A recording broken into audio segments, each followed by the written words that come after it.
This podcast is brought to you by Filmora 14. Support Moore's Law by downloading Filmora 14 for free through the link in the description. And then it is also brought to you by cdkeyoffer.com. Use offer code BrokenSilicon to save 25% on all Microsoft software. We'll talk about these sponsors more later. But for now, let's just get on with the show.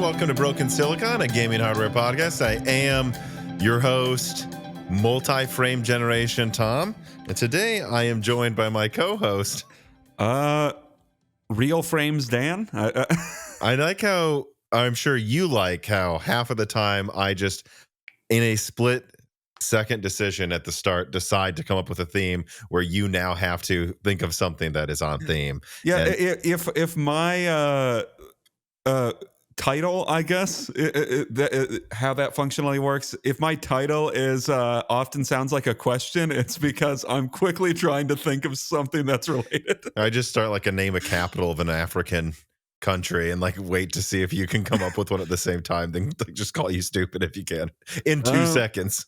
Hey, I've got Nairobi and Pretoria, so we've got this down. So I won't try that one. But yeah, I mean, you're welcome. You're welcome, Dan, for making sure that you're exercising the brain before we start talking here. That's actually for your benefit. But joking aside, let's just start here. Cole Addict writes in and says, "Hello, Tom, and in quotes, Steve. What's it like to be a scientist? Do you get to kill a lot of fish?" So for those who don't know, this is definitely an inside joke I posted in the Moore's Law at Discord, which you get access to for just $2 a month on Patreon, that Google, I think it was Gemini AI, summarized Broken Silicon as being hosted by Tom and Steve Walton, who are a scientist and engineer respectively, which is funny because even if it got it right that it was you, Dan, you're the scientist, I'm the engineer. Me and Steve and the whole Moore's Law Discord had a good laugh over how useful AI is. It's, mining was very bad for us, but we need to have these data centers where we burn energy to screw. So if we could just take the summary that's already on the podcast page, and instead of what we did 2 years ago, just clipping that and putting that on Google on the top of a search, what if we just had an idiot come in and F it all up? But, AI is leading the world. We're not the most important people in the world, so I get why AI screws it up, but AI does still screw it up. And to answer Call Addict's most important question, do you get to kill a lot of fish? I mean, if you're in a fish lab, sure. Yeah.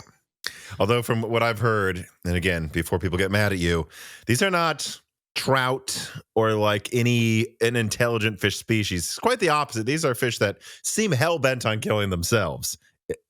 That's true. Also, though, I hope people aren't getting really mad about fish murder jokes. This does stem from me just, instead of explaining what my job is to people, I just tell people I kill fish because even though that's not you do, just because. A very roundabout way, that's kind of true. Yes. Like in labs that use fish. Yeah, you're figuring out weird ways to kill fish. And not hopefully cruel. And hopefully kill cancer at the same time. But yeah, we'll see. We'll see what comes in the comments from this. I have a bad feeling, but if you argue about fish in the comments, it can only help views. Endless Logins writes in and says, if Jensen has an entry-level PC entertainment system at $10,000, why does he wear a jacket from a Florida Goodwill? It looked like a glazed alligator skin. I guess we're still not done making fun of Jensen Wang's alligator skin jacket, are we? No, we are not. And I don't know Florida culture, so I don't know how common these jackets are, but he was definitely going for a look in that in that press conference. If I may, and I do know absolutely nothing about alligator skin and the clothes that you make from them, but if I may now, because I'm a guy, I was in a podcast, so I guess I got to pretend I know everything. If I may, I thought that jacket looked expensive, even if I did not like the style. Yeah, I think gaudy is the term you would use for that. It was like, it's a bit much, man. All right. Well, this is supposedly about gaming hardware, so let's move forward to corrections. SNES Chalmers writes in, which of course you guys always can as well in the Moore's Laws did Discord if you think we got something wrong. He says, in Broken Silicon 292 and in previous content, I believe, you state that Intel would go bankrupt by selling many B series GPUs because they're likely losing money on each one. They are losing money on each one. I think this perspective is backwards. Well, Intel definitely shouldn't keep ordering more supply unless they can lower costs. They desperately need to sell every single unit that they've already produced. The money for these GPUs has already been spent. They committed to wafer allocations and TSMC production capacity in advance. If Intel sells these GPUs at 90% of cost, they're not losing 10%, they're recouping 90% of the money that they've invested, or at least that's how I would look at it. So, number one, Intel bought up this capacity to be used much sooner than the B580 actually came out. Remember, this is supposed to launch late 23 if you look at their old roadmaps. Mhm. But in addition to that, and I double checked this, Meteor Lake, which launched before Battlemage, and Arrow Lake, which is launched, I guess, actually technically before the discrete Battlemage, those both use 5 nanometer tiles from TSMC. So, and I've heard that the production output of Meteor Lake is a ton. I don't know how much Intel's making on those, but they're willing to sell them at very low margins to get rid of them. And I've heard like that some OEMs are buying them up in bulk because they just don't want to pay extra for Arrow Lake early on. So if if they don't make a lot of Battlemage, they can use that capacity to make these CPUs that look. Do I think Intel's behind AMD right now in APU? Yeah, obviously I do. But at the same time, again, for example, the Arrow Lake 285H seems to me competitive, like me and you covered, Dan, with the HX 365 from AMD, which, isn't perfect, but that's competitive. That can be used in a lot of laptops. People will want that. Because of that, that's a lot closer to competing with AMD than trying to sell a B580 at competitive prices that cost the same amount to make. I believe it's like a 4070 GDDR6 edition. So yes, I mean, there's a certain amount they have to make, but we don't know, or at least I don't know, SNES Chalmers, how much of that in the contract has to be Battlemage and what that is. And for sure, they would prefer to use that capacity for products like Meteor Lake and certainly Arrow Lake that, while we may dunk on it sometimes, is way more competitive with the competition than Battlemage, and therefore way more likely to have even a 10% margin instead of a 10% loss. Yeah, and I do to some extent think these are like the same takeaway, just viewed in the opposite perspective almost, where it's like, yeah, Intel benefits by having as little Battlemage as possible. You can say that is, well, they're recouping 10% of whatever they produced 90% of whatever they produced, or you can take it as they're losing 10% on every GPU. I feel like both of those are true. Well, it's literally, yes, they must both be true. It's just kind of phrased in the opposite light. Right. And so I like SNES, I'll just like to drill in on something you said, that I said they would go bankrupt by selling many Battlemage GPUs. Right. I didn't say zero. They are producing some in very, very low quantities. And my point isn't that they should only make 5. My point is, for sure, they should make the absolute minimum they can. And that isn't a lot. And it doesn't seem like it's a lot because look around. I mean, I'm trying to think of like exact numbers here. I mean, like we have like regions where they think they may have gotten like hundreds or thousands, and usually you get hundreds of thousands for a GPU like this. So at least the evidence also suggests they are not making a lot of these. And I don't know this for a fact, but I would suggest they're probably switching as much of their 5 nanometer capacity as they can to the tiles that are used for the graphics in Arrow Lake and Meteor Lake. So, but thank you for writing in. All right, now let us move on to the first story here. Story number 1, Nvidia RTX 5090 reviewed. And as usual, for a big launch like this, we have quite a write-up. First, starting with Tech Power-Ups, Founders Edition review. Tech Spot or Hardware Unbox Founders Edition review. All things considered, the GeForce RTX 5090 is an impressive performer that falls short of meeting the expectations for a next-generation flagship GPU. It doesn't move the needle forward in terms of value or innovation and could easily fit into the GeForce 40 series lineup. If Nvidia had launched this as an RTX 4090 Ti, for example, few would have batted an eye.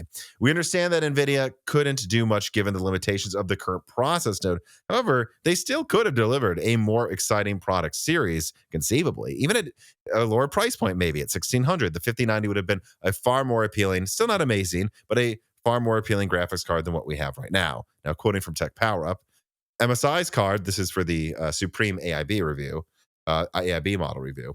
MSI's card comes with a plus 4.4% factory overclock out of the box, but that only turns into a 3% performance improvement at 4K.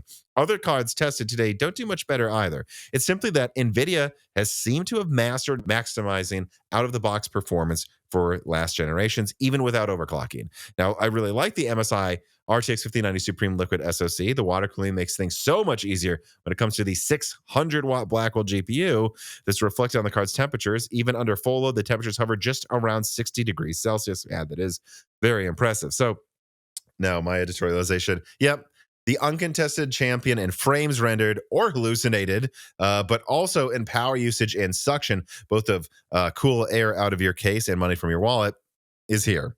In all honesty, the 5090 offers an okay generational uplift from the 4090, but it's hard not to be disappointed by the fact that in almost doubling of bandwidth, a 33% increase in CUDA cores in a brand new, allegedly, architecture gave us a smaller increase than we saw, for example, from Pascal to Turing. Even more odd, the performance does just genuinely seem underwhelming. No matter how you dice it, it's not just about raster and 4K. If you go to 1440p, the uplift is limited, even if you crank up ray tracing compared to the 4090. If you go to 8K, well, it becomes erratic. There isn't enough testing yet, but Tech Radar found that compared to the 4090, you can maybe get an impressive 95% improvement somehow, by the way. In Hogwarts Legacy, in 8K over the 4090, or 38% in Cyberpunk, but then in Star Wars Outlaws, an 18% improvement, the same or lower than in 4K.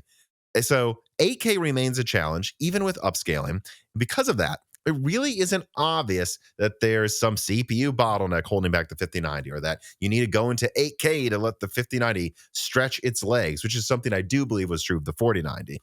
And just in general, ray tracing, the uplift doesn't seem to be any higher than the raster. So there seems to be no fundamental ray tracing improvement here with Blackwell, which actually is kind of shocking to me, by the way. And even when it comes to AI, Linus Tech Tips noted that the performance uplift is oddly disappointing. So this performance, I mean, look, it comes at a steep cost as well. Power usage with the card sucking 650 watts or more occasionally in 4K. And if that sounds like a lot, some reviewers did not correctly track the total PCIe plus EPS power. Hardware and box did, and it was shocking, showing notably worse efficiency than the last gen 4090.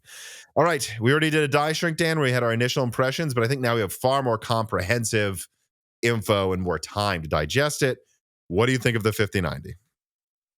Yeah, it's just it's the strongest card on the market. So before you say we say the unimpressive thing, like, yeah, I guess it's the strongest card on the market, but that's why I try to say underwhelming more often than unimpressive. Yeah, that's fair. It just really doesn't deliver on anything that you would think it would. It has way higher bandwidth, way more CUDA cores, but it really doesn't seem to add up to the sum of its parts. And that's, I think, the main takeaway is, yeah, this card just doesn't add up. And I think it suggests that there's something unbalanced about this architecture that's come out in Blackwell.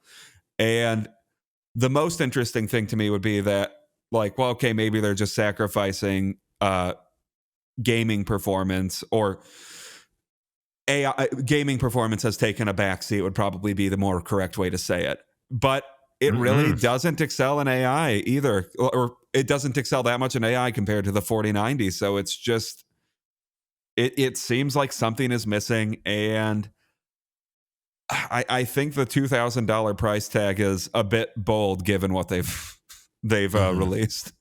Yeah, if it didn't have 32 gigabytes of RAM, like if this is the performance we got and they pulled that 28 gigabyte bullcrap that we heard they might do, I would completely say, yeah, screw this thing, wouldn't you? Yeah, I mean, And if it's an AIB model, which all rumors seem to suggest, including from people I've talked to, seem to suggest that this is going to be like $2,500 on the street or something. Sorry, I'm just look. Yes, it's the strongest, but it's like the Titan RTX. Yep, it is. Yeah, because really expensive. Except that at least the Titan RTX was really efficient. This isn't comparatively. Yeah, like I saw today, like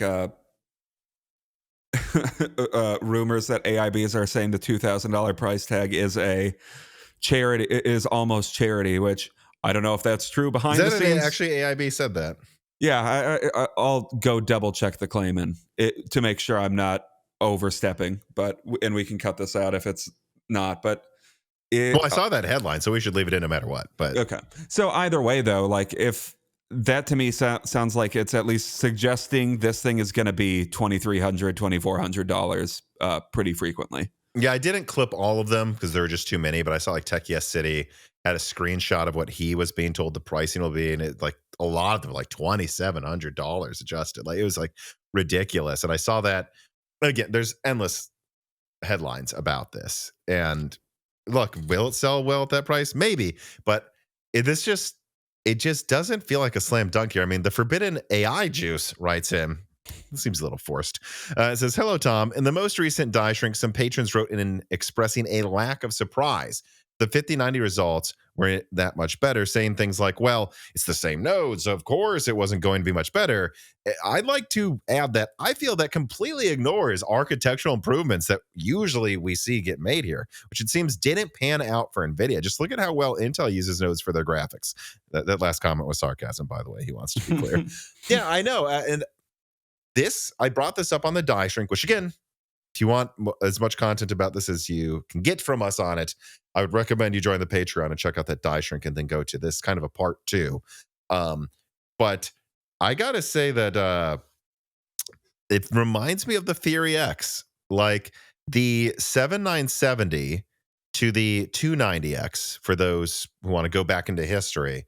That was GCN that kind of hit its limit there. Like, but it scaled. Like they went from, actually it's a really good comparison. They went from 384-bit to 512-bit, faster. I don't think the RAM was faster, but still, massive bus increase. And then they also went from 2048 stream processors to 2816. And they got 40 to 50% uplift there. So, wow, more than a linear scaling. Fantastic results. In 4K, it was like 60%. It was shocking.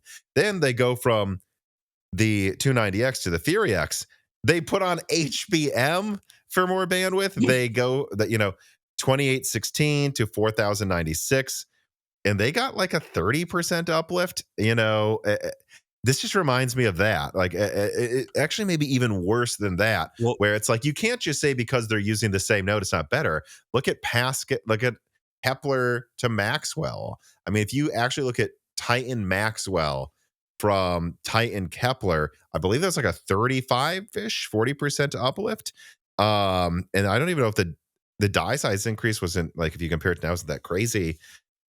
NVIDIA's done this before. AMD's done this before, and this is below average. Oh, yeah. Like, I actually saw that comparison directly brought up in comments, comparing it to the Fury, where it's like, what was it? It was underperforms on core scaling, on exotic memory solution, and revolutionary and novel like cooling solution. Welcome back, Fury X. Like it's the same. You're right. It really is the cooling too. The Fury X had amazing cooling. Yep, that's kind of the best thing you could say. Yeah, in a lot of ways, this is almost a repeat of the Fury X. Although I guess with the lack of a competitor in AMD at this level. Yeah. So yeah, anyone who says we shouldn't be surprised, I disagree. Like you're free to your opinion, but I think it's hard to argue with what I'm going to point out again here. What isn't the die size 20%? It's around 20% bigger die size. I believe it's cut down about the exact same amount as the 4090 was, and yet it has over double the bandwidth. I'm sorry, almost double the bandwidth. So almost double the bandwidth, 20% larger die. I am told this is a better node. This is like a slight node improvement. It is 5 to 10% better. I was told by people at Nvidia. So, I mean, you combine 5 to 10% better node with 20% larger die, much better memory, bigger bus width, and even better cooling, and you get 25% to 30. Best case I've seen in averages 35. I'm stop. That's not. Yeah, it's unimpressive. It's unimpressive, and it tells me that Nvidia coasted a little bit with this one. They just Oh, made Lovelace bigger. They didn't do like even like what they did with Ampere to Lovelace, which I know they got 2 node shrinks, but wow, did they scale ray tracing way better? There's no changes in how they did the cache with this. They kind of phoned it in because they had GDDR7. I wonder if they were expecting more.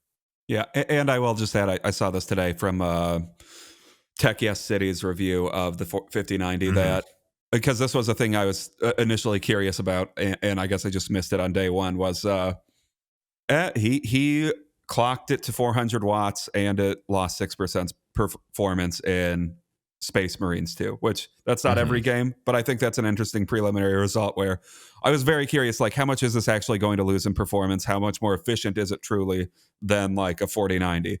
And it turns out at the same wattage, it is more efficient, and they're really just pushing a stupid level of like an unimportant amount of performance gain for no reason. Like, just have this thing clocked at the same as the 4090, and I think the reviews look a lot better. Or have it use the same amount of power as the 4090, and I think the reviews look a lot better. Yeah. AI Meeble Chief writes in and says, guys, Nvidia was really trying to be honest when they said the 5090 and 5080 was for professionals, which translates to you are meant to only use this for AI, which is the only game in town. Again, I disagree. It doesn't seem to be the AI uplift that we would have expected. Nothing here. There's a few apps you can find where it is, but there's something here where it's just not scaling. Yeah, on the whole, like, no, this isn't just like, well, they finally left gamers to the wolves or something. It's just, no, I don't think thrown gamers to the wolves. It's just, no, this doesn't scale as well as it should anywhere. Techno writes in, as the 5090 is a dual slot and 575 watt card, do you think we could see the 5060 Ti and below have a single slot founder's card? No, I think the industry has full stop decided 2 slots, maybe low profile. And if anything, ITX form factor. And I think that shape makes more sense. I have a low profile 4060 here, but take too much time to pull it out of where it is. But when you think about like single slot, let's even just use my phone. Or like, there's so many different examples I could give, right? Like, do you want your cooler to be like this, where we have to use some bizarre laptop fan? Or do you want it to be like this, where it's like twice as thick? You can fit a fan in this way easier than, or a better way to do it would be to just show, what do you think is easier to put a fan in, this or that? Like, yeah. And so I think the industry is going to stick with that. I think it's more likely we would see a low profile 5060 Ti actually than a single slot one.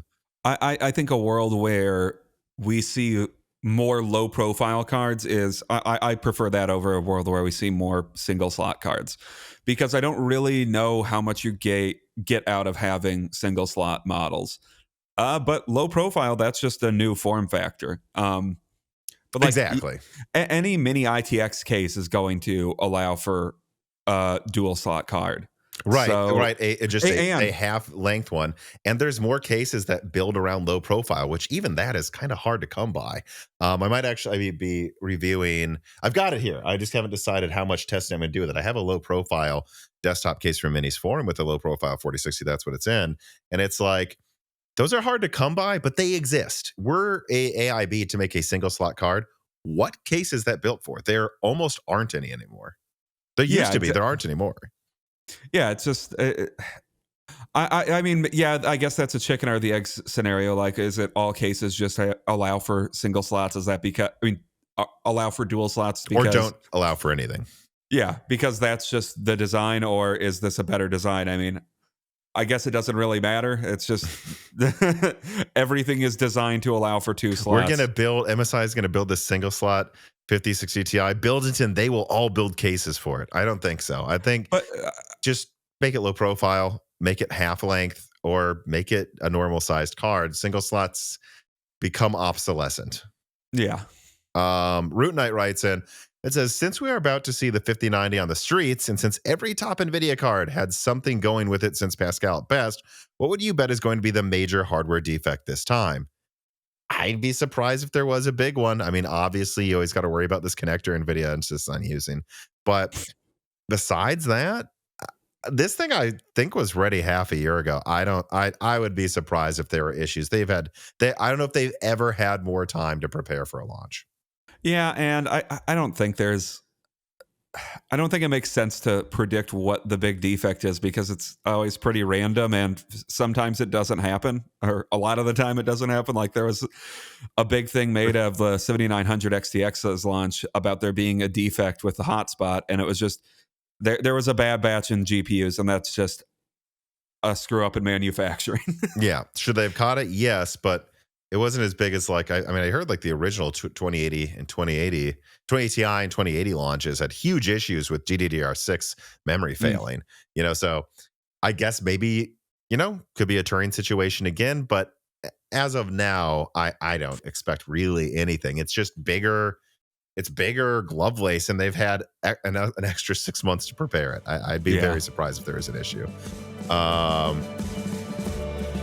This piece of content is sponsored by Wondershare Filmora 14, an app with powerful AI editing tools that can clone your voice and then use it to read transcripts for you, or even just change your voice to a different one so you can become multiple characters for your content. For example, here is Hacker Tom reciting part of that 5090 laptop leak I put out recently. It's been almost 2 years since this channel exclusively leaks the die sizes and even pictures of Lovelace's laptop die configuration. Additionally, it can add subtitles to videos so you can reach more audiences and do other essential tasks like compound clips, screen recording, and get you started working quicker than ever as well with their pre-made templates. And the best part, it's available on Windows, Mac, iOS, and Android, so you can keep busy no matter what device you have access to in a given moment. And yeah, support Moore's Law by clicking on the link in the description and downloading Filmora 14 for free. Again, literally just clicking the download button once through that link helps the channel a ton, and it costs you nothing. Support Moore's Law is Dead by checking out Wondershare Filmora 14 today.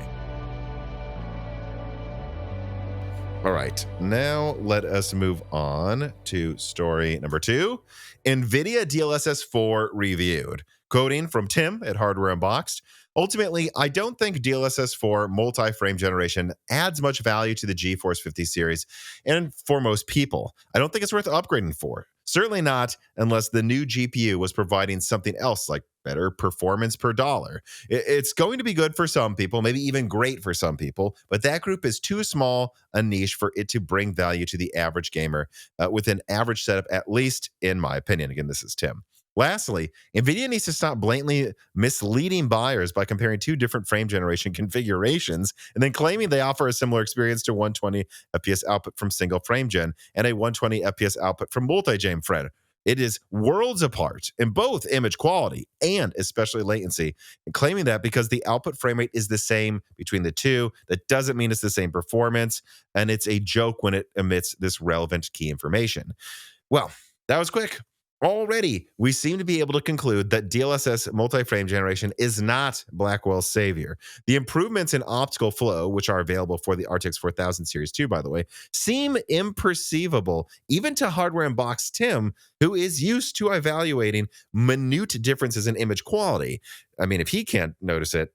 And besides the fact that games like Alan Wake 2 show horrific artifacting, even on constant center of the screen things like a flashlight, which for me would call into question. So if the flashlight's rippling around in front of you and looks terrible, just phasing things around, that would be number one for the developers to not let happen if it's in your face. And the fact that they didn't calls into question how easily they could even fix this artifacting with updates. And so the bottom line seems to be that if you already didn't like frame gen, it's still not for you with multi-frame gen. And if you did like frame gen, this still might be too much of a visual downgrade for you to use even compared to the previous generation. So who is multi-frame gen for exactly? Well, as far as we can tell, this feature is only truly useful to NVIDIA's marketing department. So, Dan, what do you think? I think a good takeaway, and it's in a way paraphrasing just Tim's notes on it, is it's just not useful in the places you would want it to be useful in. Like, so the only card that has this right now is the 5090. And in what context am I going to use multi-frame-gen on a 5090? I would like what I'm going to go decide to do. I'm doing a 240 hertz gaming. I'm going to decide to do a base frame rate of 60 FPS. Why? What context would that make sense for me to do it in? And I know it's going to come to other cards and be in more games, but that's the main takeaway to me right now. And I think the way they measured frame gen by measuring latency both with like output and just capping frame rate at 120 hertz with the different base frame rates that showing latency really does a good job of reflecting how useless this might be in like lower tier cards, because it just shows like, okay, you could do 120 hertz gaming and native frame rate that's like 31 milliseconds or something, and then once you're to a base frame rate of 30 with an output of 120 hertz, they're at like 80 or something. That's going to feel horrible. Yeah. So I don't really see a place where this is useful, and I think just that already almost makes it a non-starter. And then you add the next thing of, well, it still has all of the artifacting issues. The artifacting issues are even worse than last gen. Yeah. If you're doing multi-frame gen, I don't know. Maybe they're more. I'll accept that they're harder to see at full speed, because you have to make the compromises that you make to put this on YouTube. But like, especially in Alan Wake, I thought it was the most stark. Where like within the flashlight, which is the most important part of the screen in the game Alan Wake. If you use ray tracing, they make you use ray tracing. Like the whole point is lighting in Alan Wake, in the first one as well. Yeah, lighting is half of. It's like its own character in the game. You know. Yeah. And the most important part of the screen is very frequently a weird jumble that's like hard to perceive what exactly you're looking at. That's a non-starter. Like, I'm not going to use that feature. Because it makes sense why something like Alan Wake, it would be so bad. Because I guess it's a shit. There's a lot of contrast in that game, which I guess is why it looks so terrible. But then why is it your showcase game? Exactly. And I think it How much time do they have to add this? Why even show it off if it looks this bad? Can they not fix it? Is it always going to look this bad everywhere? Yeah, I mean, that's not a bad way. That's not a bad thing to surmise. Like, why is this game that's super high contrast? Why are you showing this off if like this is the best? Because it's a slowly paced game, and they're, you know, one of those studios kind of seemingly owned by Nvidia for marketing. So because of that, like they knew they could make them do it. And also, you don't want to do this with, you know, Call of Duty, where you have to flinch quickly when you're shooting. But then again, it's like, and again, this is something I brought up forever.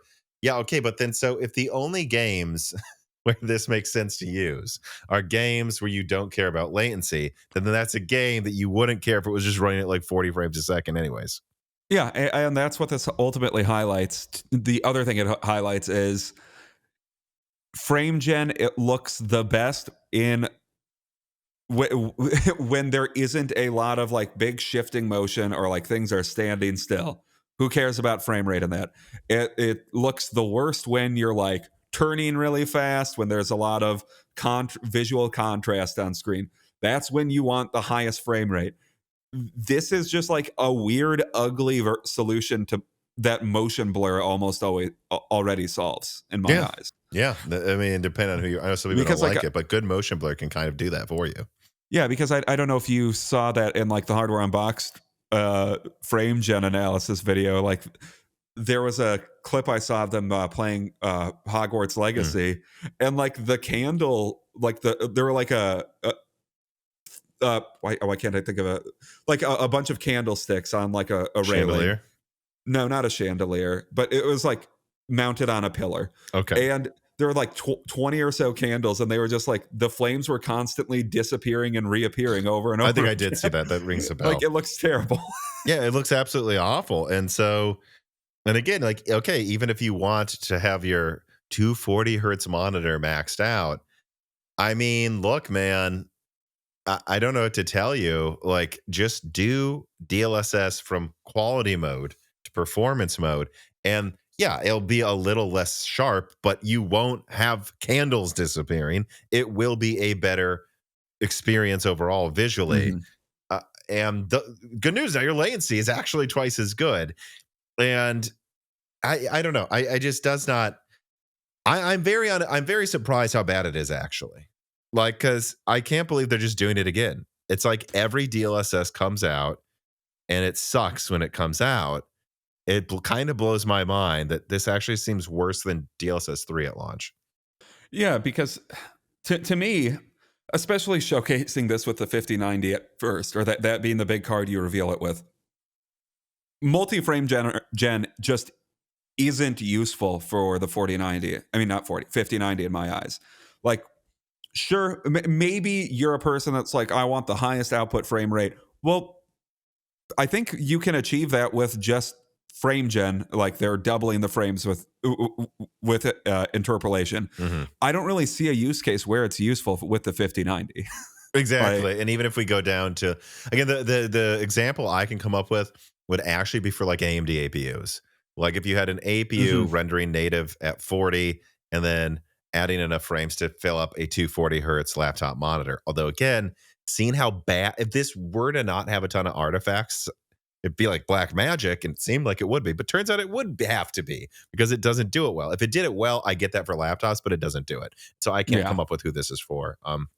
Dead Eyes 117 writes in on that note. He says, I was just thinking, if you're running a game in 4K with DLSS ultra performance, okay, so ultra performance, not quality, but ultra performance mode, but then also with 4 times multi-frame gen, my math is right. That means that only about 2.86% of the pixels you are seeing are actually rendered by the GPU in the traditional sense. That's 1/9 of the real frame with 3 generated frames until the next real frame.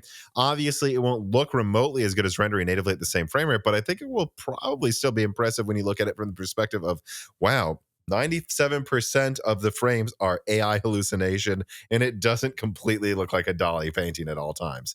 Sure, but it's still just not worth it.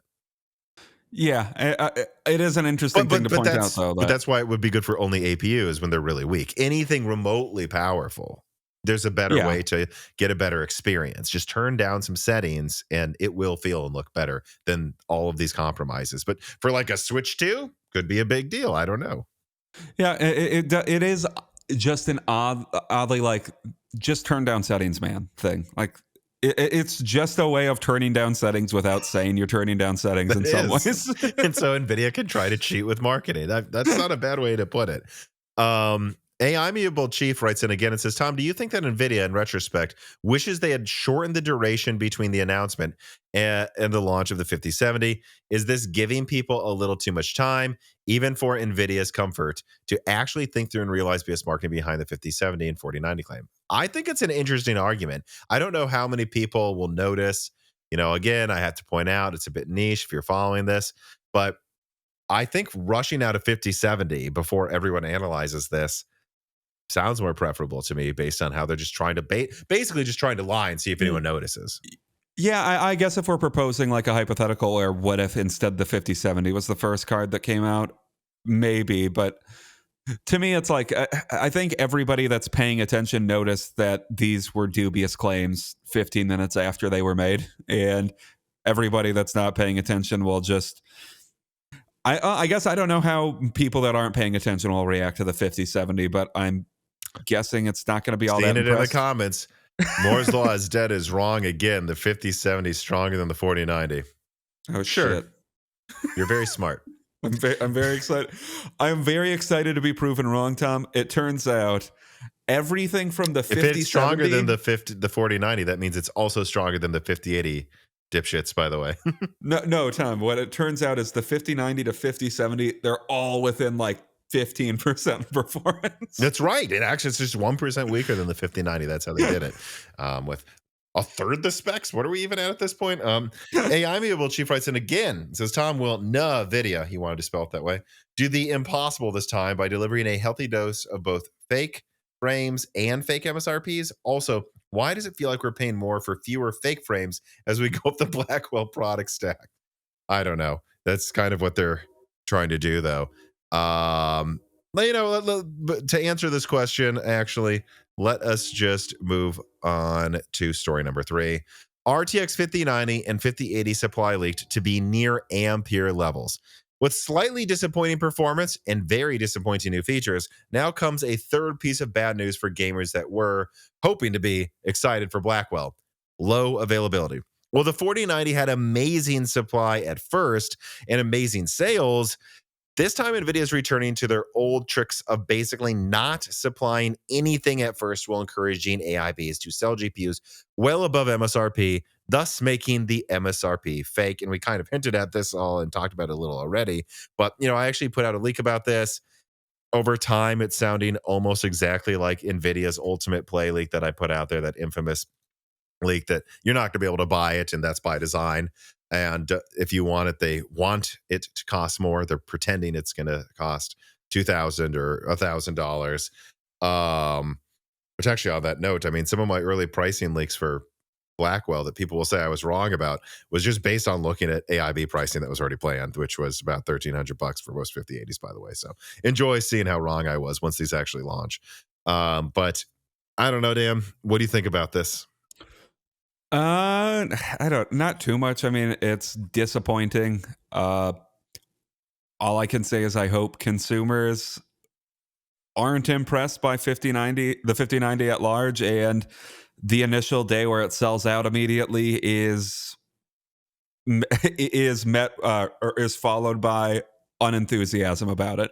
Mm-hmm. Because sure, if it's going to be launched in a low stocks, yeah, it's going to sell out, but I don't see what's that attractive about the 5090 compared to the type of person that would typically spend the type of money you would on a 5090. Like, if you're a 4090 buyer, I don't get what makes you want to get this. If you can get it for $2,000, yeah, that's it.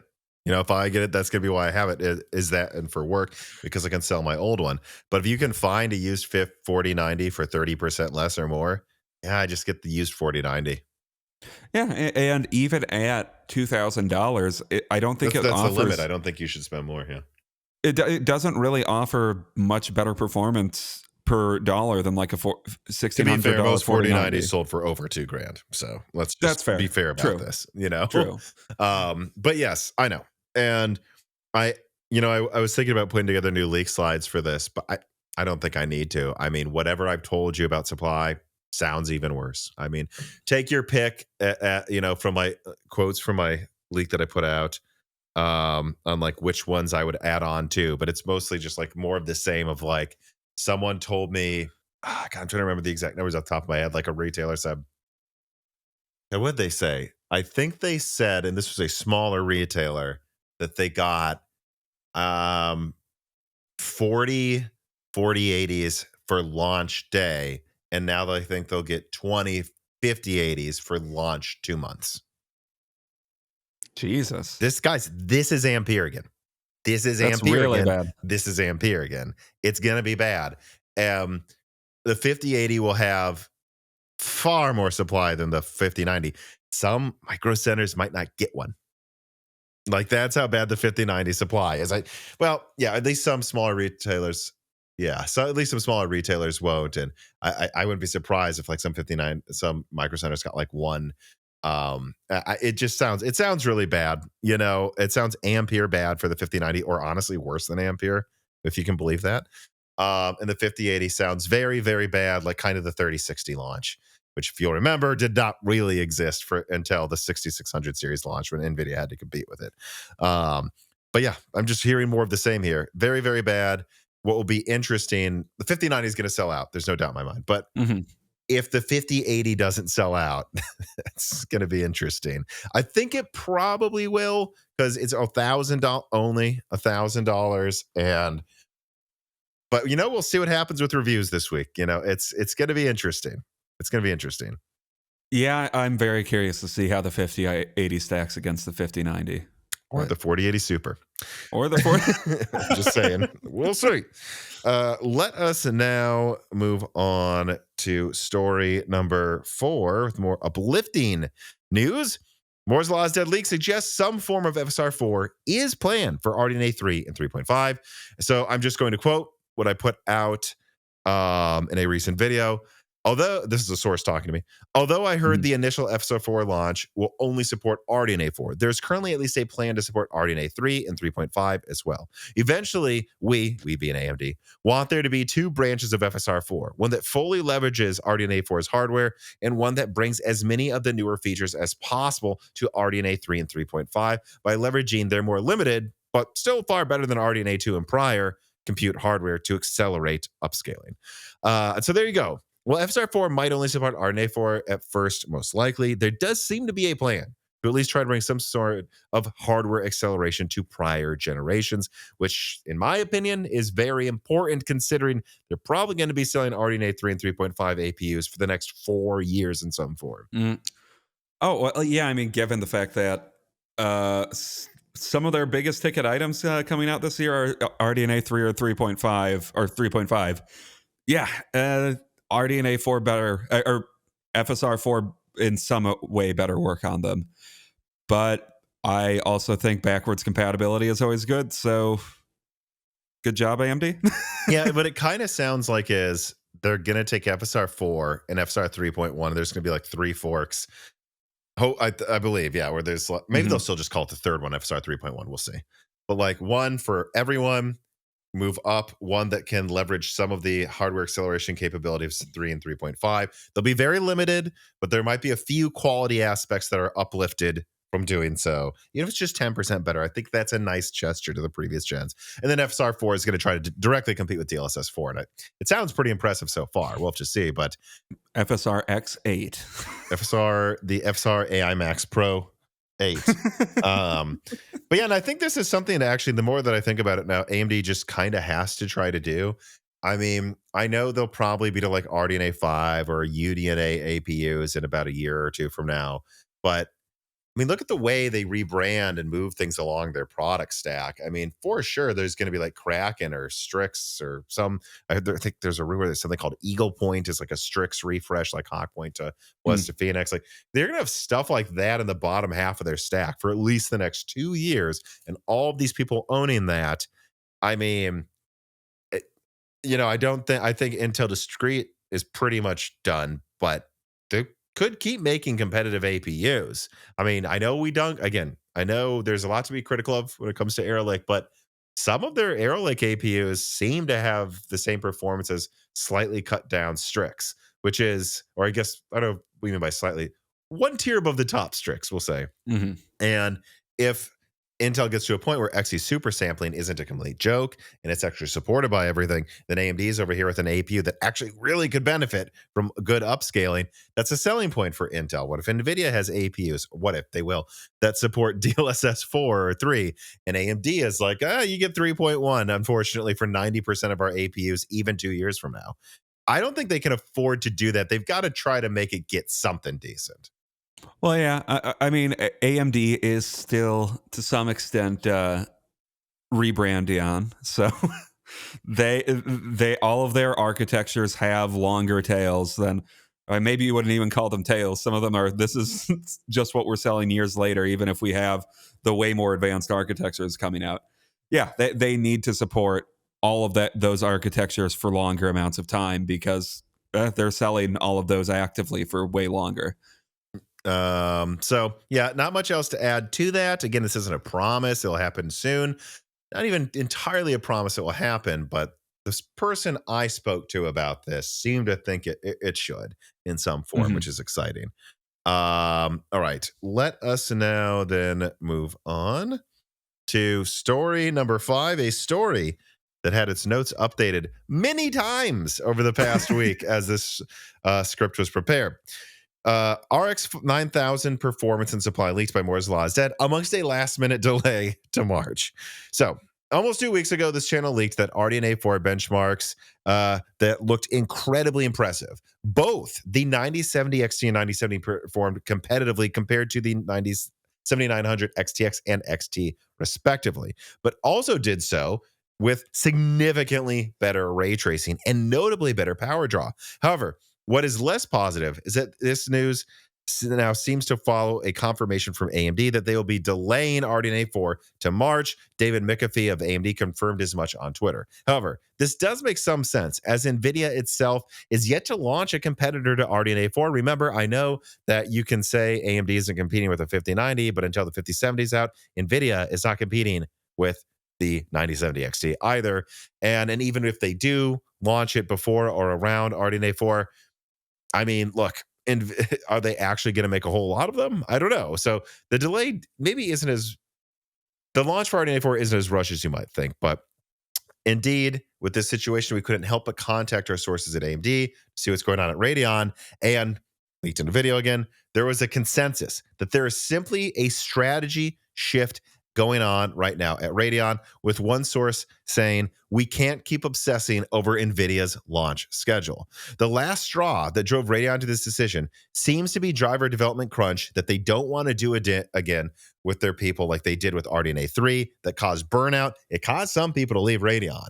That crunch for drivers over Thanksgiving through Christmas they did with RDNA 3. And for what? We all said RDNA 3 should have just been delayed. So here, this is what they're doing. And there's a good chance the last straws were like, they don't want to crunch, number one, because they want to retain their employees. And they think that they'll have higher quality work if they're not crunching. But then also, with the ridiculous claims of DLSS 4, AMD thinks they need an answer to it, even if it's for marketing. And again, they don't want to crunch to make that answer. So that is a big reason they are delaying these last minute. Our sources hope that Radeon will no longer chase NVIDIA's launches as well, that AMD will no longer rush out products just to meet the competition, and that AMD can try a new strategy where they simply focus on releasing cards every given gen that both, one, actually address a performance and value level the market actually wants, aren't just trying to copy everything NVIDIA is doing, including performance, and two, release when it's actually fully cooked. Hopefully, this will be positive for everyone. Better, more polished, and more fully featured products, even if they sometimes launch later than NVIDIA. But aside from tech enthusiasts, it must be said that retailers are very angry with AMD now. Some have warehouses full of GPUs and are still waiting for a launch. I would say I know that there's an AIB that just has a warehouse of cards that they thought they were going to ship out, and now they haven't.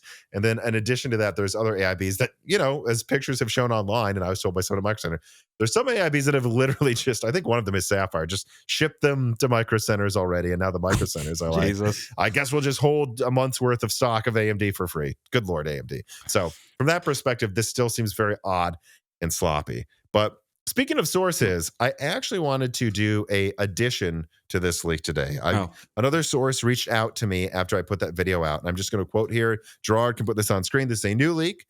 The person said, by the way, I saw your recent RDNA 4 video, and I want to inform you that it was not Jack Hune that ultimately decided anything having to do with big RDNA 4, as far as I'm aware. This person was a little annoyed by that. But then I explained to this person, well, look, this did come from 3 people at Radeon. This is what they said. I got the quotes and approved them from them. Like, this is what they said they saw working there. And this person said maybe Jack defended the decision to cancel RDNA 4, big RDNA 4, and maybe he was also partially behind the RDNA 4 delay. But make no mistake, this person insisted it's Lisa Su who is making these decisions. She, especially when it comes to the big RDNA 4, she's tired of Radeon sucking up too much wafer capacity for what AMD's getting out of Radeon, and she put Jack where he is to make sure that doesn't happen anymore. So I just thought a little correction to the record there. Granted, this is one of 4 sources or so. Yeah, well, one of 4 sources that were willing to be quoted. So, well, and I could see if these, but I don't think it really conflicts with what the other sources said. No, and I guess I don't know how internal operations work at AMD, but I do think, like, if you're subordinate to someone in a lot of ways, like, well, if you're working as a team, you need to be unified as a team. So I could say, like, yeah, maybe this comes from Lisa Su, and then Jack Hune is just reinforcing those that position to the people below him. So that seems consistent to me.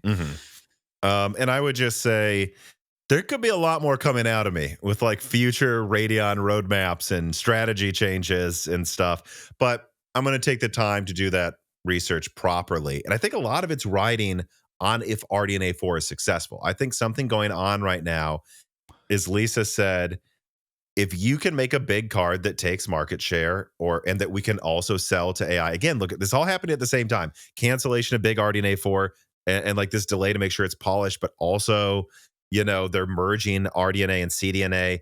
This all seems to be Lisa being like, make it make sense, guys. We can't just go, we have to compete here. Oh, they made FSR DLSS 3, we make FSR 3, blah, blah, blah.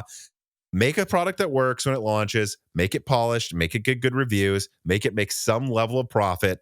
And whether it's making a card that we can also sell into AI, UDNA, so that we justify big Radeon cards, or just not making a big card 1 gen, make this start making sense from a business perspective, because this fight against Nvidia is for the long haul, and we can't keep acting like a startup company.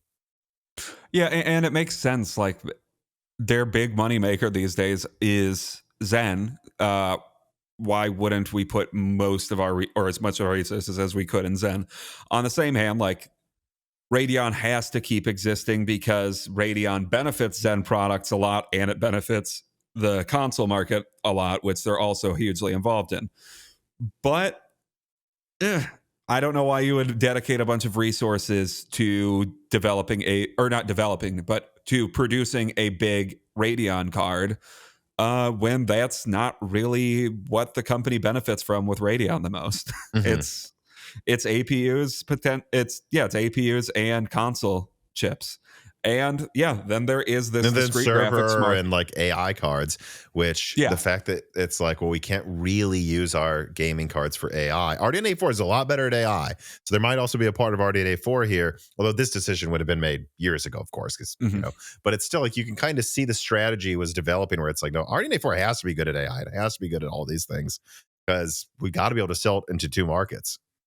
Yeah, and it's not like I'm an AMD hater or Radeon hater to any extent. Remember, we're secret Nvidia fanboys, according to some people now. Or Radeon fanboys, depending on others. But then we're just flamboyantly stupid. Either we're a secret Nvidia, or we're secret AMD stockholder brainwash people. But to be clear, like, the last card I've owned, or the last desktop GPU I owned, that was Nvidia, was a 560 Ti. So it's been a while. So like I get Radeon you've had cards. laptop ones though. Yeah, I don't think you've ever had a problem with them. Oh, okay. That's why I said a desktop card. I misheard. Yeah. So it's not like I'm opposed to owning AMD cards, but they're understandably take the back burner to Zen. Or in a lot of other things. And again, there's 2 ways of looking at it. And they're being UDNA, like you said, CDNA, and they're being very they're being very critical of Radeon here. But at the same time, I mean, look, they have to be. And if you want this to emerge into something even better, then I think where AMD's been a little stuck in a rut here with Radeon in the past couple generations, certainly the past 2 years, then a strategy change needs to happen. You can't just keep, and it's these people in the comments, like, these armchair experts that are just like, AMD needs to just make it cheaper. Oh, I forgot. We'll just press the cheaper button and that'll work out. Or they have to buy market share. It's like, or they could take more from Intel and make money. Like, that seems like a dumb idea. Like, it seems like a strategy shift is going on here that just is necessary to make sure Radeon is forward looking and sustainable. Endless Logins writes in and says, given AMD seems to be hiding in fear of fake frames, does it make sense to revert RDNA 4 to the 8000 series name to not taint a new naming convention? If they give the alleged 90 series, well, the box are made. The boxes are out there. It's called the 90 series. Okay, but what if people like put a little reverse thing, like it's actually the 9700 XT now, Tom? I think there was one example where Nvidia sold, or AMD did, where they did put a sticker over a box or something. But That's awesome. I don't remember which one. But if they give the alleged 90 series, not alleged, the boxes are at Micro Center, a bad reputation, they'd be required to use a new digit delineator for UDNA. Well, it's already the 9000 series. So unless they're going to 10,000 or screw it 100,000 at this, I think they are already potentially setting themselves up to have to redo it again for UDNA. Or Well, even not wrong. RDNA 5 if that's what it ends up being. So I don't know. Well, but he is saying for UDNA, which, hey, Tom, you got to say, AMD rebranding after 2 product launches, completely in line with what AMD does. Yeah, they do it all the time. Amiable Chief writes in and says, AMD still has a wonderful opportunity with the 9000 series. I think if they manage to polish drivers, price to perfection, they could bag a huge portion of those normie Turing and Ampere to Blackwell upgraders in waiting. I think they could. I mean, we're going to have to see how the 5080 does. The 5090 is going to be the 5090. People are going to want it. But I think there's a real opportunity here in the 5070 to 5080 market. Again, I put out, go watch the video. I put out leak. This is from a month ago. AMD has benchmarks of the 9070 XT beating the 4080 in Raster and beating the 4070 Ti Super in ray tracing. That to me sounds like a 5070 Ti competitor. And who knows? I mean, that's a month ago, 3 months more polish. I'm not saying this will happen, but I've thrown this out to contributors. But if it's beating the 4080 and we expect the 5080 to be 20% faster than that at best, maybe just 10 or 15, it could be a little close to the 5080 in some games. Yeah, they could be closer than we initially assumed. And if they are, I don't think people will complain if it's 600 or less. But again, we don't need to regurgitate that conversation. Yeah. Aiden writes in, so how long until Nvidia twists the knife and delays the 5070 and 5070 Ti until the end of March, right before the RDNA 4 launches? They could, and I've long been saying this in at least the Discords, maybe even I think in some podcasts. It would not surprise me if there's almost zero 5090 stock, bad 5080 stock, and 5070 and 5070 Ti swamped with supply a week before RDNA 4 launches. You can tell the tone of my voice. Like, I expect that to happen. I don't know if it will. I expect it. Which that would be a little funny though. That just the generation where AMD or Nvidia is just like the 5070 Ti is really what gaming enthusiasts should get, and it's just, it's just in line with AMD's new enthusiast level card too. Then, well, I guess Nvidia. I would say high end or upper mid range, but yeah, I know, but that's a big push, but that marketing suggests that the 5070 and 5070 Ti is where they're gonna hope they make their money. Mm-hmm. Kerry No Sugata writes in, for the RDNA 4 launch, AMD has been vague and uncoordinated, inconsistent, and has generally said as little as possible. Because of this, many people have been assuming the worst online. While their communications have been bad, is there any evidence their upcoming product is actually bad? And to be clear, I'm not suggesting RDNA 4 itself is bad. I'm suggesting that many people are jumping to the wrong conclusions and that the quality of the project is distinct from the quality of their communications. I'm not suggesting AMD is blameless either. I agree with everything you said and everything you're kind of hinting at, Carrie. I haven't seen any evidence RDNA 4 is bad. It was part of the leak I put out about I believe, about its delay and like why this is happening. Like someone who told me about the strategy shift and like we can't keep rushing out products whenever Nvidia announces their stuff just to hope we can meet their timeline.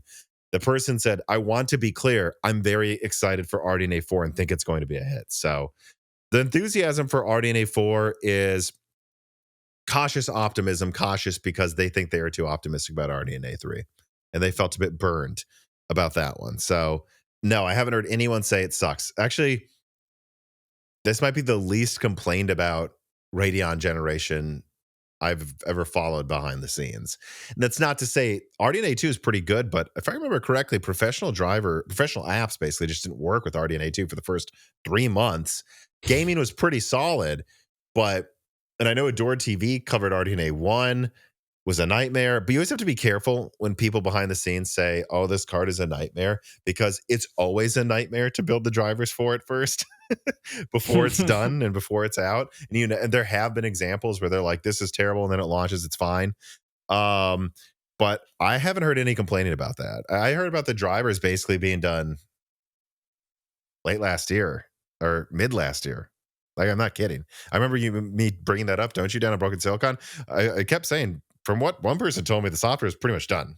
Like, oh yeah, and this was, I think, over half a year ago now. So I don't think there hasn't been the amount of complaining I've heard with almost any other launch in history. So no, I've only reason to believe the product itself is good.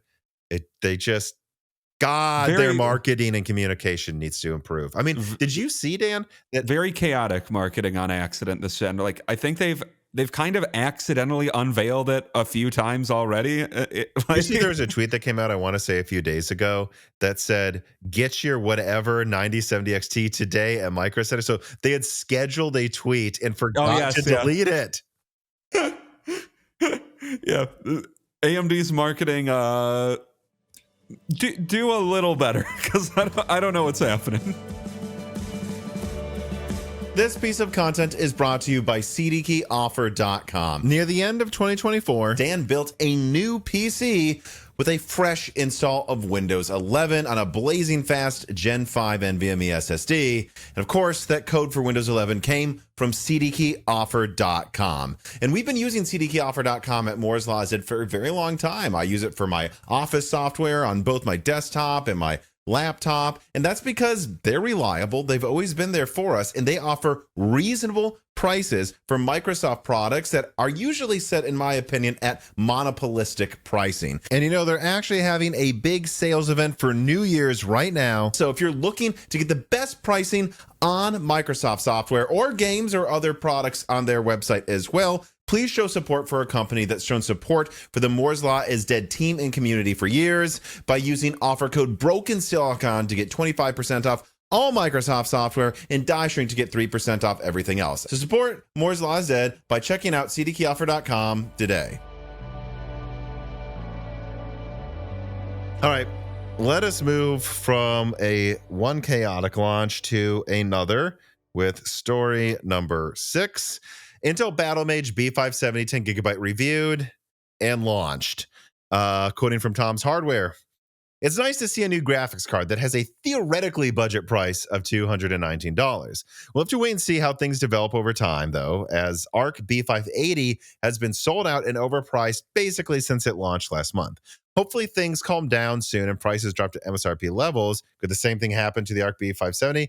Yes, but probably won't be as severe. The 580 ends up as the more desirable card since performance scales more than the price.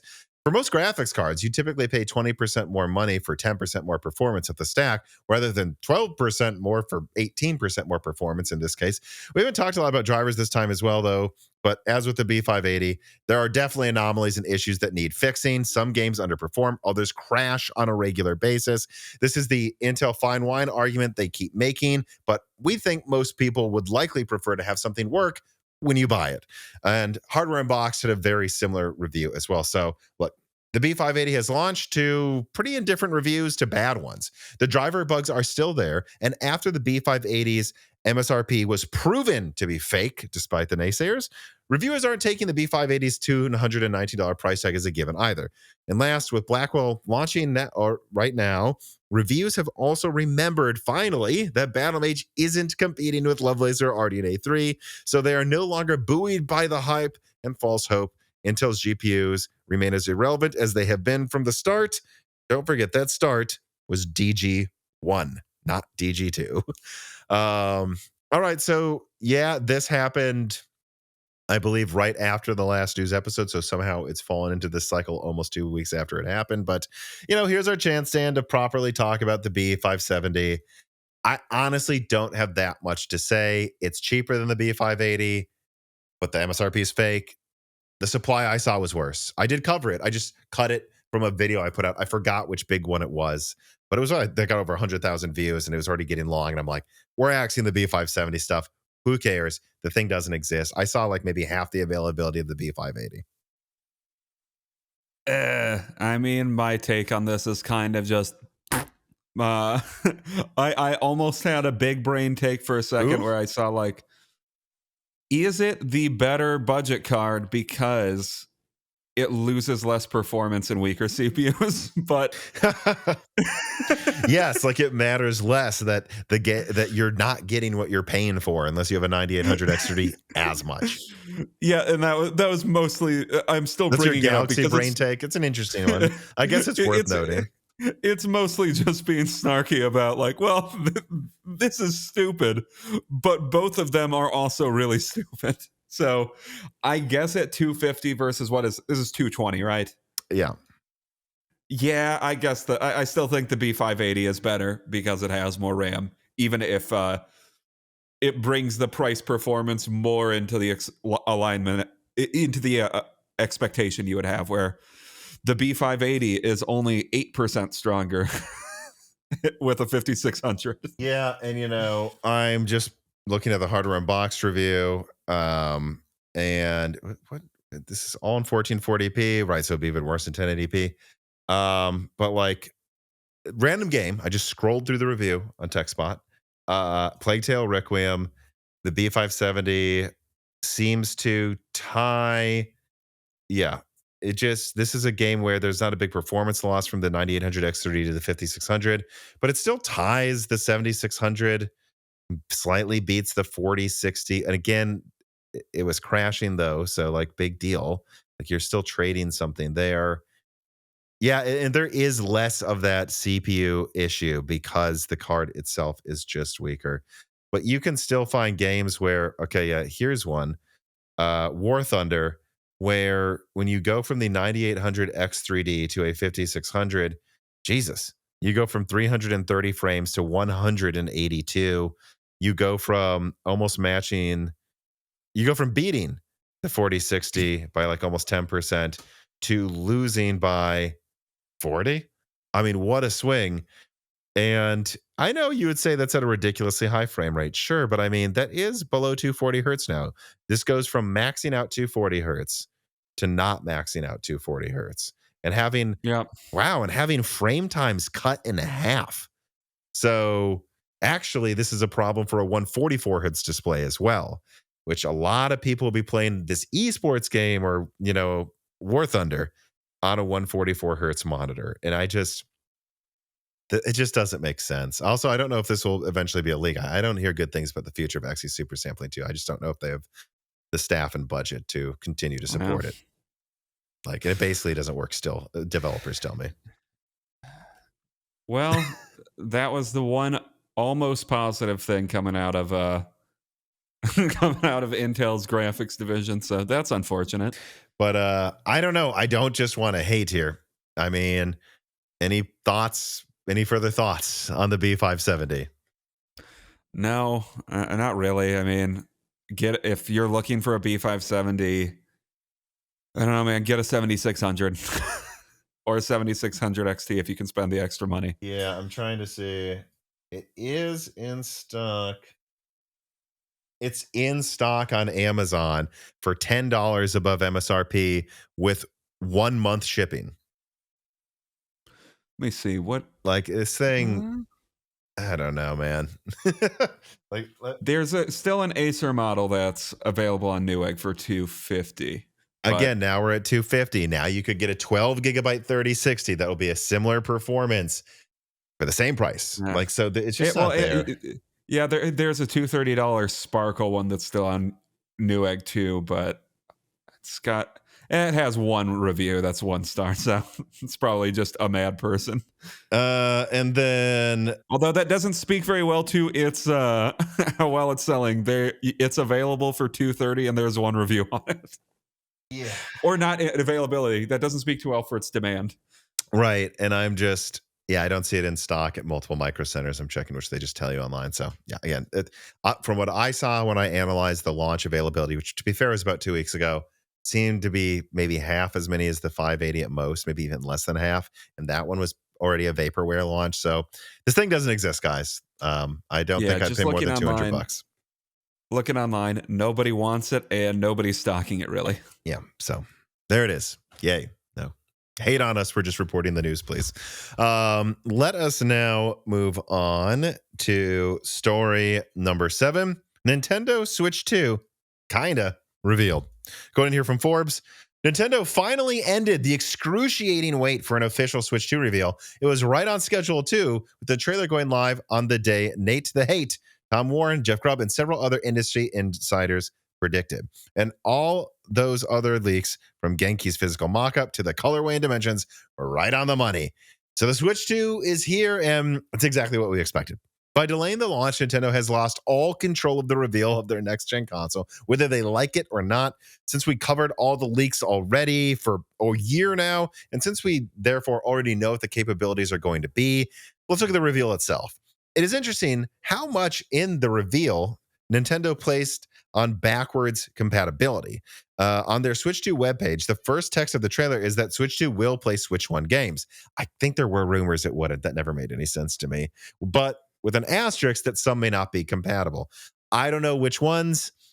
Let's remember Sony did the same thing with PS4 backwards compatibility. Yeah. All games seem to work. The console, I think it's just a legalese thing. Yeah, like there will probably be a couple games that are broken and hopefully they get fixed as time goes on. But even then, that might not be true. It's just them saying we haven't tested all 10,000 games. Let me see here. The console itself, the update, as Nintendo called it, will be presented on April 2nd at Nintendo Direct. And then there is another special hands-on event at the Nintendo Switch 2 Experience in London on April 11th. So I guess it's safe to assume that still this console won't launch until late April. And so, well, this writer personally likes the design, and I've always liked the philosophy behind the Switch 2's idea. It really must be said that that impressiveness I had, or not really impressiveness, but appreciation for what they were trying to do, has deflated a lot from where it should have been 2 years ago when people at Nvidia said it should launch or would be ready to launch. And Nintendo has no one to blame but themselves when everything has leaked ahead of time. You've been letting it sit in warehouses for 2 years, or like the information's been out for 2 years. And then you've had fully produced consoles, it seems now, for months. Of course it's going to leak, dude. Like, what are you doing? Yeah, I'm very curious what's going on internally at Nintendo. I almost did a portmanteau of Nintendo and Nvidia there for some reason. Like, I don't know why this has been sitting around for so long. Like, the comments under it on that and like on all posts about it are funny, where it's just like people are like, Nintendo seems to just be angrily teasing, like, fine, here it is, after you guys all know what it is. And it's like, yeah, I really don't have that much to expand on this because we know what the specs are. And yeah, the design is basically the Nintendo's Switch, except slightly bigger, which I guess if I'm making any critique, I guess I don't quite know why they're making it bigger. Like, I hope it's still easy for kids to use. You know, I think it might be lighter, though. I don't know that, but for a fact, but I think I've heard that. And if it's lighter, I don't think it matters if it's like 10% bigger. If I may, unless you're going to make it, you know, around this size, I don't think it makes a difference. I mean, I think the handheld market's kind of funneled towards we're okay with them being this big if it makes it more playable. And unless you're willing to go this big, like PSP Go sized, like it's not going to fit in your pocket anyway. So I think that's what they're going for there.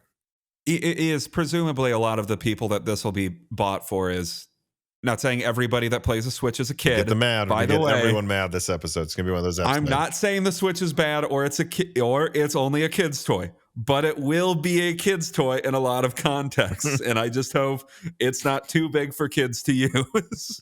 No, I doubt it will be. I think they just made the screen a little bigger, and I don't know. I think that's what people would probably want. Probably.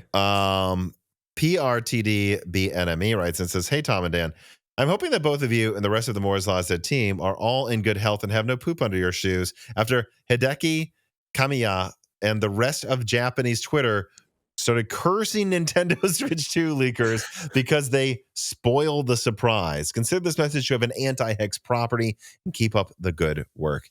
Yeah, I mean, again, guys, Nvidia finished this design. Well, I guess I don't know exactly when, but like I knew it was finished early 22. Some like when did I start talking? I started hearing feel like we about it in talked about late it 20. 2023, I right? started hearing about it late 21, and I Okay. think that's when some leaks came out, and I fully knew what it was a year ago. Yeah. And I was, if not more. I mean, I was told it should be ready for launch late 23 or something. So, look, Nintendo, you're the cheapskates that insist on waiting until 25 to sell 8 nanometer. So, again, curse anyone who tries to curse us. Get over yourselves. Techno writes in, is the Nintendo Switch 2 controller meant to have NFC amiibos still? It hasn't been used in many games on the OG Switch, mainly Super Smash Bros. Do you know much about this, Dan? I tried to find anything on this. There's speculation that it won't have it, but I don't see anything in the trailer like to suggest that it won't. There's not some obvious thing like on the Switch's controller, from what I could tell, that like would make it obviously distinguishable of if it has an NFC reader. Mm-hmm. But the whole debate is, will this still have an NFC reader? And those are pretty cheap, so my guess would be yes, like to keep that functionality. But also, I don't know how much people care about amiibos. Like, and that is just me admitting ignorance. Me too. I really don't know how much people care about amiibos. So, I think Nintendo would want to keep selling them if they're profitable, though. And amiibos look profitable. Yeah, based on what they sell them for, and what I can tell looking at them. Planet Pro Max AI9 writes and says, Tom, why do you think Nintendo chose to wait until April for the official Switch 2 announcement event? The delay makes me hopeful for a huge number of launch titles and probably more than one of their core IPs. I was also surprised with the larger size of the Switch 2. Would you expect a Switch 2 Lite to be the size of the OG Switch or OG Switch Lite?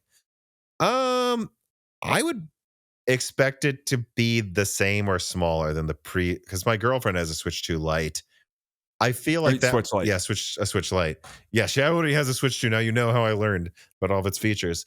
But I would expect it to be smaller because I still think it should be smaller, especially because, let's just be honest here. The handheld version can't be used. Maybe they'll fix that. I don't know if they'll have some way to do it now, but the handheld version currently with the Switch 1 cannot be used to plug into a TV, meaning it never has to run at those higher resolutions. It's conceivable Nintendo could clock it lower, use this for like the yields that don't clock as high, save a little money there, but therefore have it run at an even lower temperature at all times. I don't think it needs to be that big. So I would hope it's smaller than the original one, because the Lite is smaller than the normal Switch, but not that much smaller. And were they to get it into something with more like a 6-inch screen or 5-inch, like a little smaller, I think that would much more fill the only handheld thing. Like would be a better move, I think. Yeah, the Switch Lite is a true handheld. So, but it's not that much smaller. Yeah, I'm looking at it right now because I honestly just haven't seen a Switch in a while. Yeah, it's only like probably 20%, 15 to 20% smaller than a normal Switch. It's still too big to fit in a pocket. So I would hope they'd reduce that another 20 or something. Yeah, because if they could get that to like PS Vita size, that would be ideal, I think. Mm-hmm. Which, yeah, that's still a bit bigger than a Vita. Yeah. All right. By the way, if you just saw me make a weird face, I just saw a really weird ad from an online retailer that I'm like, why are they showing that here? But we'll skip over this. Anyways, let us definitely move on to the wrap up. These are, of course, the stories that we thought were worth mentioning, but don't deserve their own giant conversation. I feel like we get this every year, Dan. PCIe Gen 7 has been announced, 256 gigabytes. I don't think there's that much to say about it, really. Except that is there a comparison chart here? Like, it is getting to the point, though, what always excites me is like, could we have like a x8 or x4 have enough bandwidth for like an eGPU dock or something? Yeah. You know, like, but cards seem to require more and more bandwidth anyways. Although the 5090, I think it gained 1% performance between x16 5.0 and 4.0. And from that perspective, actually, no, it wouldn't surprise me if we could get to x4 PCIe Gen 7. Like, actually, by then, I think that will probably be enough to not bottleneck almost anything that much. So, but that's all I have to say. I don't know what I'm going to do with SSDs that fast, but there you go, everybody. Nvidia claims their melting connector issue is solved. I believe this was in a closed door meeting with partners. The only thing I have to say about this is, thought there wasn't a problem, Nvidia.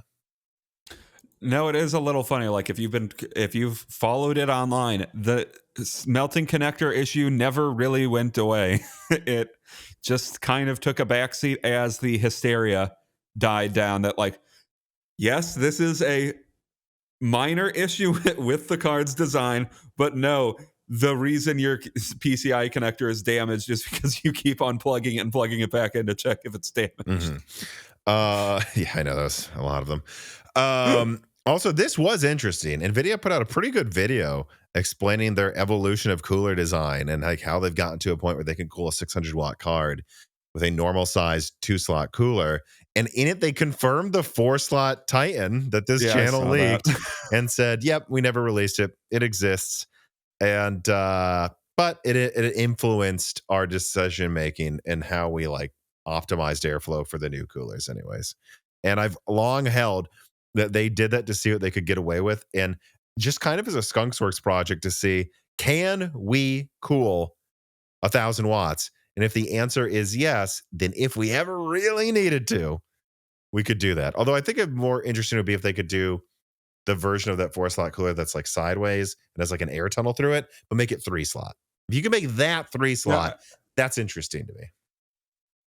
I'm now looking at this again a little more closely. Okay, now I think I understand how this works. Yeah, it's a little confusing looking initially, but okay. Yeah, it's interesting looking. So try to make that fit in 3, and I don't know if they can because of width, but try to make that fit in 3 slots, and then I think you've got a good option here for a Titan that could be 1,000 watts. Let me see here. Yes, this was an interesting report that said Microsoft, this like confirms things we've been talking about. Microsoft considered shutting down Xbox before major game developer acquisitions. And what's interesting is this directly confirms people, some, deny, oh, they were never going to kill Xbox. No, it was like 50-50. They almost did it, number one. Number two, Game Pass needed to succeed if they weren't going to, and it hasn't, they said. So this is pretty ominous stuff here.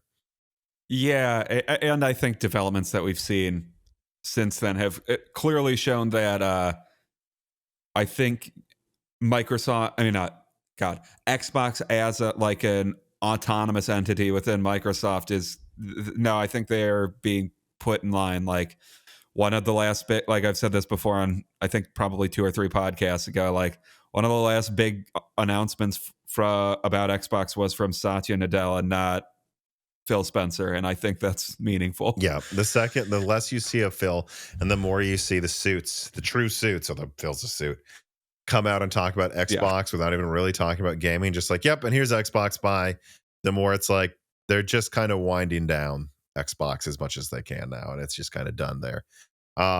Jensen Wang writes him and says, with AMD having Xbox Game Pass, people liking RDNA 4, apparently, yes, referencing that bizarre moment during the CES conference where they brought out Xbox, who doesn't have an RDNA 4 influence console, unlike Sony, to talk about RDNA 4 and just go, looks cool, but will Microsoft push Game Pass to 100 million subscribers well before 2030 by shipping a free 9070 to each new Game Pass subscriber? Could this be how AMD gains market share against Nvidia? Obviously a joke, but I don't know. It did make me wonder if something's going to happen though with that. Like, why is Microsoft here? Are they planning something, or like Game Pass is just free with Radeon? Like, would Microsoft be desperate enough to do, like, what are they going to do? Or just they're there to remind everyone, hey guys, you can still buy Game Pass. Yeah. I mean, maybe. So this is interesting. Numbers coming out from AMD, which I know it's AMD, but I think that they're kind of done lying about performance after our Zen 5. This directly suggests that the Strix Halo is at the upper end of our performance expectations that put out from a couple of years ago, which again were influenced by AMD saying they wanted to compete with the 4070. But you never know what that means. Does it mean they're 5% weaker? It seems like at least compared to the lower clocked 4070s, like 65 watts or lower, they might be winning here. I mean, sometimes by like 50% or something in Hitman 3 and 10 or 20% in some of them. So I looked up the 5070 laptop, still 8 gigabytes, still 128-bit. We don't seem to see an SM performance increase between Lovelace and Blackwell. And I think so. It might just be a 4070 again. Like it has like 10% more cores, or it might actually. Let me look at this. Now it's the same amount of CUDA cores, I think. So I assume, we saw it same clocks, but that was with more cores. Yeah, I don't know. I think the 5070 laptop edition might be 10% faster at most. And let's see, what about ROPs? 48 in cache. I'm assuming it's the same, but it's literally the same specs, same amount of ROPs, the same amount of cache. Okay, so yeah, I don't know. I guess we'll have a lot more bandwidth than before, which is a lot, which might be a lot for a laptop, but I think this might be 10, 20% faster. And if AMD is showing that at 65 watts, their card, or their APU, sorry, is like 10 to 20% faster, I think this will be at the same tier as the 5070. And so it's just so funny how we look at this and it's like, big RDNA 4 is canceled and Strix Halo's coming out late.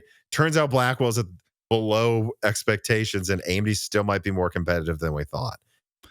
And they're definitely more competitive in big branding numbers. Like they've got a max in there, they've got a plus in there, it's a 395. Like those are all big. So AMD's definitely they're crushing the 5070 in that regard.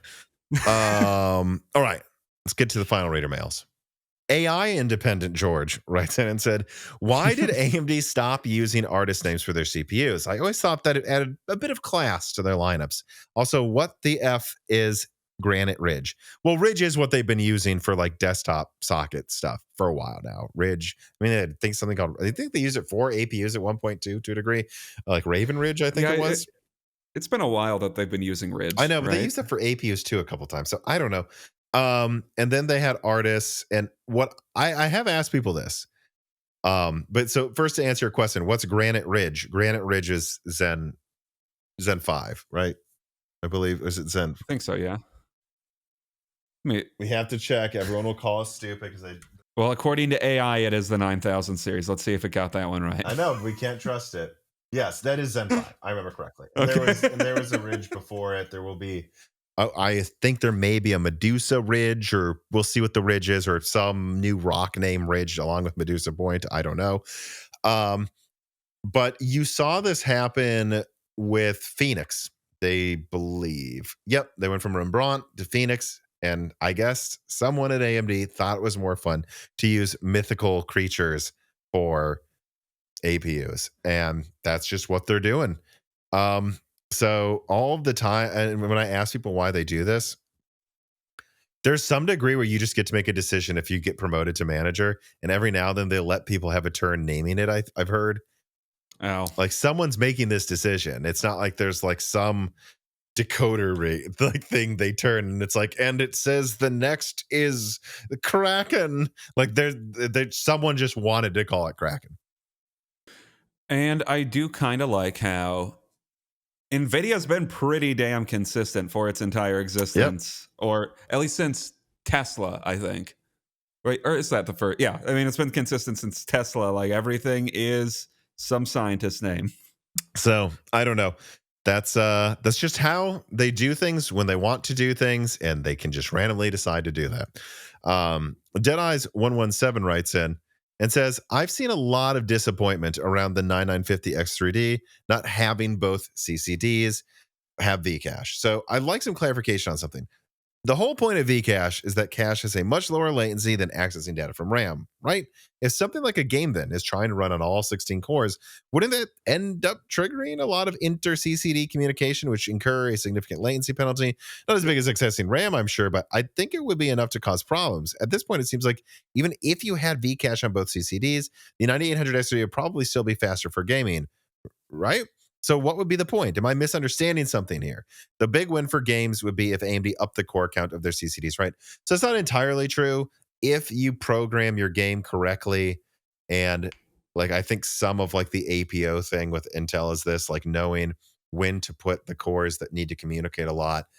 all for the big cores, and then using E-cores to boost other aspects of instructing the GPU and stuff so that they don't have latency penalties, but can still leverage the E-cores effectively. Like there's some degree to that with, you could do that here where a dev could be like, well, we want to use more than 16 threads.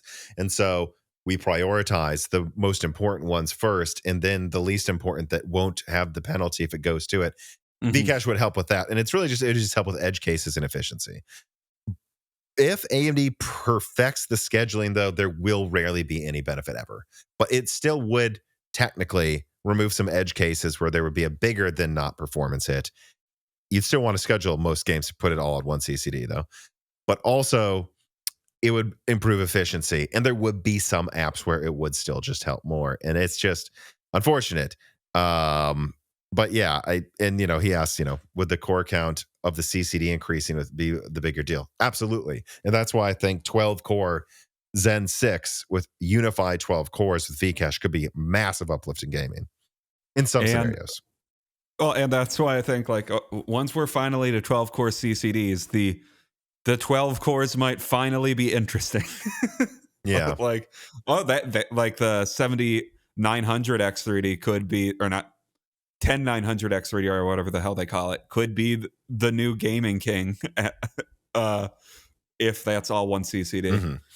And we'll have to see how that evolves because, I didn't make this a story. Maybe I should have, but Zen 5 Strix Halo, did you know it doesn't use the same CCDs apparently as desktop? It seems to use some sort of Zen 5 Plus variant with a new fabric update. So I don't know if this is hinting they could make a new IO die, pair that with those, and that would be Zen 5 Plus, something I've kind of been suggesting would be common sense to me to fix the latency and the memory controller issues. And you could probably just get another 10% boost out of that. And then you're just adding 10% to already crushing Intel by 10 or 20%. I could see that happening if Zen 6 needs more time.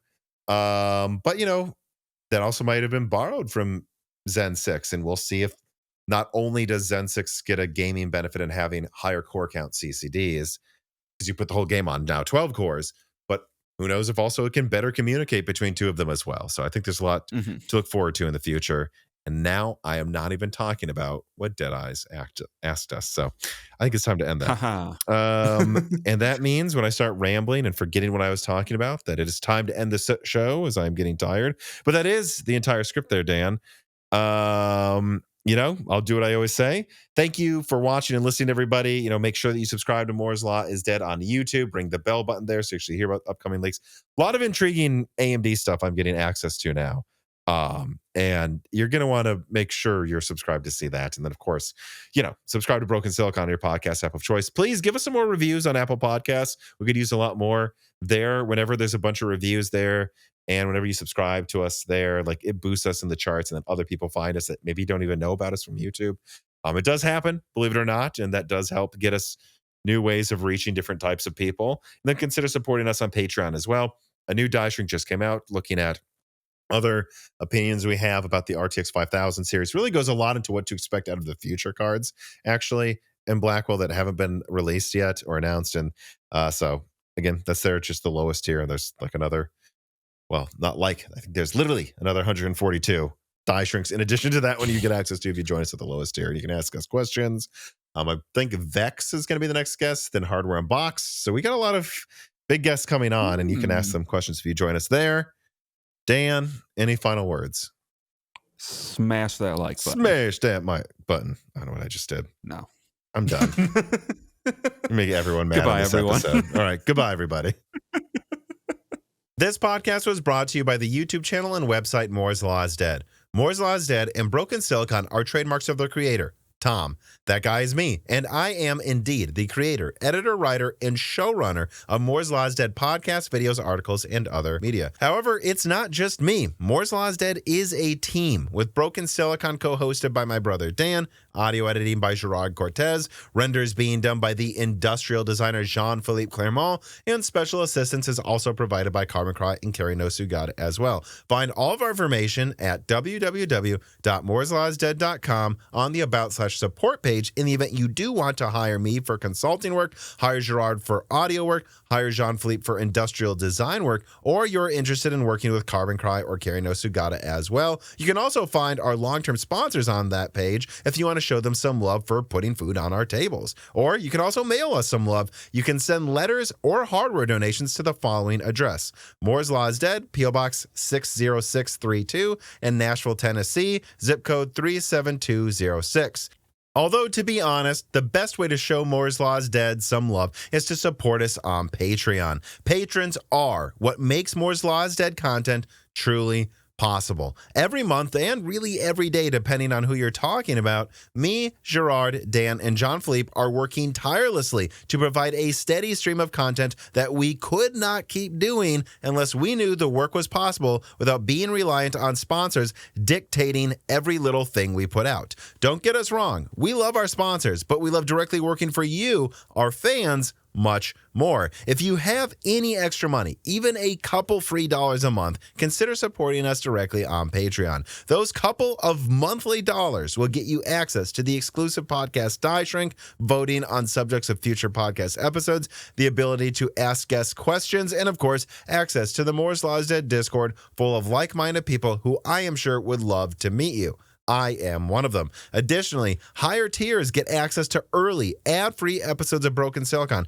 the ability to ask questions in all Broken Silicon episodes and Loose Ends live streams ahead of the recording, and the entire back catalog of Moore's Law is Dead podcasts, in addition to having thanks in the credits of videos and podcasts depending on the tier, with other perks available as well. And hey, if you cannot afford to support us directly every month, please do share Moore's Law is Dead videos and podcasts with friends and family, and on social media and websites like Reddit, and give Broken Silicon a 5-star review on Apple Podcasts or your preferred podcast app of choice. All of this does really help us so much. But like I said, this podcast would not be possible without the patrons directly providing predictable and reliable support every month. And so now it is time to give a personal thanks to the greatest of the fans. The following supporters are at the 10 gigahertz or higher supported levels: Brad Bidlin, Drina Foles, Jits, Daniel D, Teak, Nicholas Buckner, Aaron Close, Jan Rauner, Daniel Hyde, MJB1, GZ Ziggy, SNES Chalmers, Toka, Jan Ferrier, Valcom Lev, Jensen Wang, Gregorius Acker, Sarcastro, Chris Trich,